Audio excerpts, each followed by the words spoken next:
Tonight, breaking news as we come on the air, Russia's full-scale invasion of Ukraine. From the north, the east, the south. What's unfolding right now? The images coming in tonight. President Biden revealing severe sanctions. Will they be enough? Russian forces attacking Ukraine from nearly every direction. Tonight, the video posted online from inside Ukraine.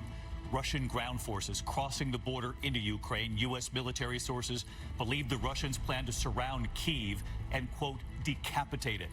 Another concern tonight, Russian troops have reportedly taken full control of the area around the Chernobyl nuclear site, the scene of the world's worst nuclear disaster. Ukraine's military claiming video posted on social media tonight shows 2 Russian helicopters destroyed during a battle. Subways in Ukraine now being used as bomb shelters, crowds of people huddling together. Ukraine's President Zelensky tonight declaring martial law. And tonight, President Biden revealing these new sanctions. The president is pressed.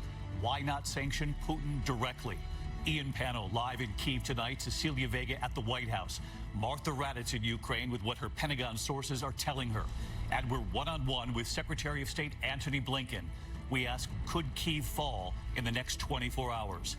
And the scene in Moscow tonight. James Longman reporting from the streets there as hundreds of Russians protest Vladimir Putin's invasion of Ukraine. What our team witnessed, what they did to the protesters on the streets. And here at home tonight, the dangerous winter storm this evening from Texas up into the Northeast. More than 30 states in the path tonight, and authorities are now warning of a difficult morning commute tomorrow. The breaking headline in federal court late today, 3 former Minneapolis police officers found guilty of violating the civil rights of George Floyd. And the pandemic this evening, will another booster be needed? When could one be available? What Moderna is now saying tonight. From ABC News World Headquarters in New York, this is World News Tonight with David Muir. Good evening, and it's great to have you with us here on a Thursday night. And we begin tonight with Russia's full-scale invasion of Ukraine, the largest invasion of a neighboring country in Europe since World War II. The Russian military attacking from the north, the south, the east, taking out military installations, moving closer tonight on strategic cities. And this evening, the Pentagon now believes they could be closing in on the capital of Kyiv. Pentagon officials saying the Russians want to surround the city and, quote, decapitate the government. Tonight, President Biden laying the deaths and the carnage at Putin's feet, telling the American people and the world today that Putin is the aggressor. Putin chose this war. President Biden saying now he and his country will bear the consequences. All day today, the wrenching images of war, Russian military vehicles and tanks rolling through a Ukrainian checkpoint from Belarus. Images circulating online showing what appear to be Russian helicopters sweeping in during an assault on a military base about 20 miles outside the capital of Kyiv. Another concern tonight, Russian vehicles at Chernobyl nuclear site. The Russians are now in control of that nuclear plant some 60 miles from Kyiv. Of course, the site of the world's worst nuclear disaster back in 1986, and where there are still vast amounts of dangerous nuclear waste entombed there. Despite Russian claims tonight, reports of some missiles striking civilian targets falling on this neighborhood near the capital. And in Ukraine's second largest city tonight, Ukrainians now taking shelter in the subways in Kharkiv. Parents with their children huddling underground now for safety. Some asking, what does Putin want? Still unclear why this is all happening. The scene at bus and train stations tonight, the desperate attempt to get to safety, and world leaders are already warning tonight of a refugee crisis now looming. President Biden meeting today with his national security team and a virtual meeting with G7 leaders. The president then addressing the American people on Russian banks, the sanctions tonight, and moves to limit exports to Russia. The president saying our allies are in full support of these new sanctions. Moments ago here, I spoke with Secretary of State Blinken. I asked him why not sanction Vladimir Putin himself? And what are they seeing right now around Kyiv? Does the Biden administration tonight believe the capital will fall in the next 24 hours? But we're going to begin tonight with our senior foreign correspondent Ian Pano on the ground in Kyiv again tonight. Tonight, Vladimir Putin unleashes a tidal wave of violence as Russia launches a full-scale invasion of Ukraine, and President Biden vows to hold him accountable.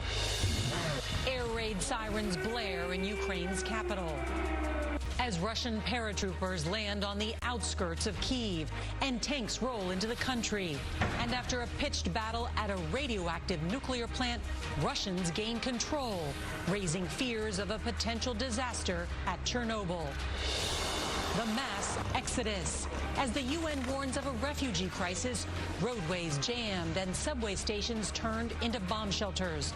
Plus, we're on the front lines tonight as Ukrainian troops vow to fight back against Russia. Taking aim. President Biden issues new sanctions as Russian stocks nosedive, wiping out $200 billion in value.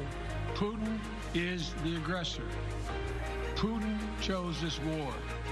And our interview tonight with the Secretary of State. Here in the United States, with 1 million Ukrainians in America, their fears for family and friends back home.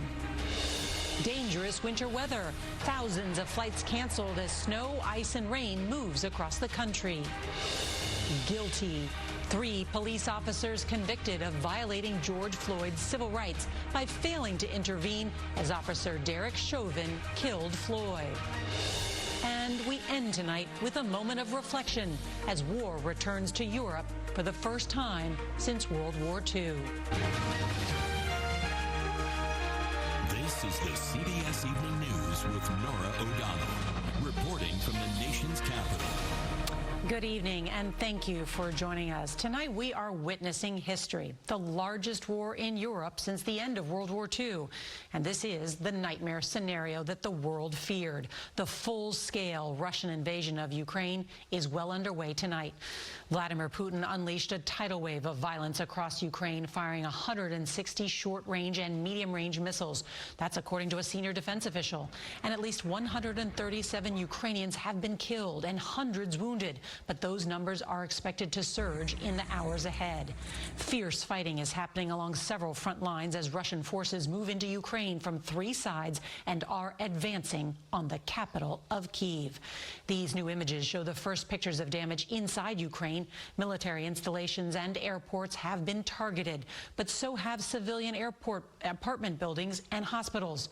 Roadways are jammed as civilians attempt to flee large cities while subway stations have turned into bomb shelters.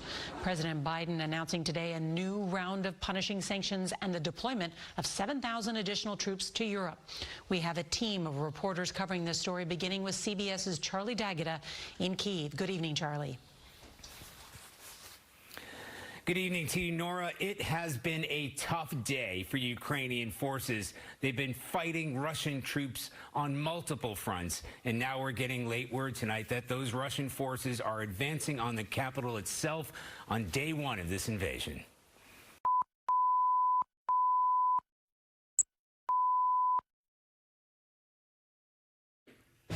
Breaking news tonight, Russia launching a full-scale invasion of Ukraine.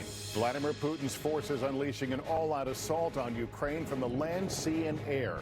Images of Russian helicopters attacking an airport near the capital, Kyiv. Russian troops seizing the Chernobyl nuclear plant. Explosions and sirens across the country. Reports that dozens are dead, including civilians. Our team there on the ground tonight. We're also seeing the massive traffic jams as thousands flee Kyiv. And inside a subway station where crowds are taking shelter from the bombs. President Biden addressing the nation today, saying Putin is the aggressor. Putin chose this war, and now he and his country will bear the consequences, he said. The new sanctions he announced against Russia as he deploys thousands more troops to Europe. In just a few moments, my one-on-one with Secretary of State Antony Blinken. I ask him, what does the U.S. hope these sanctions will achieve? Also tonight, the trial of the 3 former officers charged with violating George Floyd's civil rights. The verdict just handed down. And the deadly storm on the move, more than 100 million under alerts from Texas to Maine. Al Roker timing it out. This is NBC Nightly News with Lester Holt. Good evening. The world looks very different from when we joined you last night. As we come on the air, a second evening of Russian attacks is underway in Ukraine, a country of 40 million people under siege as the largest European invasion since World War II plays out. The sanctions failing to deter Vladimir Putin. President Biden unveiling a new round, but the die has been cast. Russian forces are on the move. The U.S. estimates Russia has already fired more than 160 missiles from land, sea, and air. The attack striking largely military targets across a vast part of Ukraine. Ukraine's Ministry of Health reporting dozens dead, many more injured, including civilians. In addition to more sanctions, the U.S. tonight is deploying 7,000 American ground troops to Germany as Washington works to bolster its NATO allies. I asked Secretary of State Blinken what now in just a few moments. But first, our team is in place again from the White House and Moscow to the battlefield, which is where we start with Richard Engel.